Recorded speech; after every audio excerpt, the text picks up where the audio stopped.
What's good, bearded brethren? Welcome back to Chocolate's Corner. The same oil can help one hair type and work against another.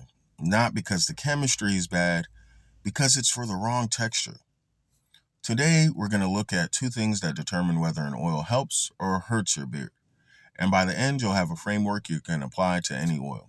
Porosity is just a word for how open or closed the outer layer of your hair is. Think of each hair strand like a shingle roof. High porosity, the shingles are lifted and open, products going fast, but moisture escapes just as fast. Low porosity, the shingles are flat and tight. Products have a harder time getting in. A lot of 4C beard hair leans toward low porosity, though it varies person to person. The oil has to be small enough to slip through a mostly closed door. The best window is when the hair is damp, the shingles lift slightly with moisture. The wrong oil just sits on the surface no matter what the label says. That's not your beard rejecting moisture, that's just physics. The symptom looks like dryness. You add more oil. The wrong oil makes it worse. If you've lived the cycle, protein buildup is one explanation rarely addressed in mainstream beard care. Your hair is mostly made of protein, specifically a protein called keratin. Certain fatty acids and oils, depending on their size and structure, can interact with that protein. Some interaction is good. It conditions the hair. The concern is when it may keep accumulating day after day with nothing to clear it out. For some people, weeks and months of buildup may leave the hair stiffer, less flexible, and more prone to breakage, especially at the tight curves and 4C coil patterns where the hair is already under the most stress. Coarse hair makes buildup more noticeable. Flexibility matters more when every strand is tightly coiled. Lauric acid makes up about half of coconut oil. It appears well documented that lauric acid may get inside the hair shaft and interact with the protein in there.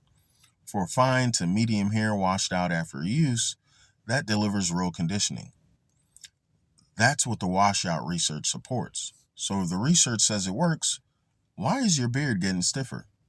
The research wasn't done on coarse low porosity 4C beard hair. It wasn't designed to validate daily leave-on use on hair that never fully gets washed out. Whether that interaction keeps helping or starts causing more harm than good, under those conditions is something the existing research hasn't checked. On low porosity hair, you may end up with surface accumulation and protein interaction concerns at the same time.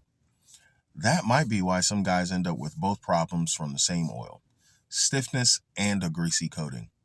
More oil applied, still the same oil. The pattern continues, the brand gets blamed. The actual cause is never identified. That's not a product failure, that's an education failure.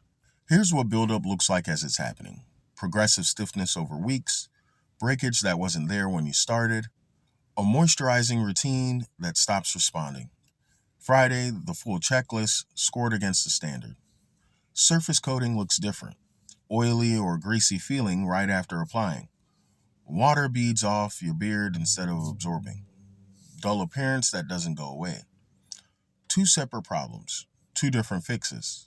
If that first pattern is yours, a clarifying wash to strip the buildup, then switch to a low protein binding oil. Not more of the same. Two things determine whether any oil actually works for your beard: how open your cuticle is and how much that oil interacts with your hair's protein. Friday, the full coconut oil score, same standard, no exceptions. I'm Chocolate Montana, your bearded barista. This is Chocolate's Corner. Stay educated, my bearded brethren.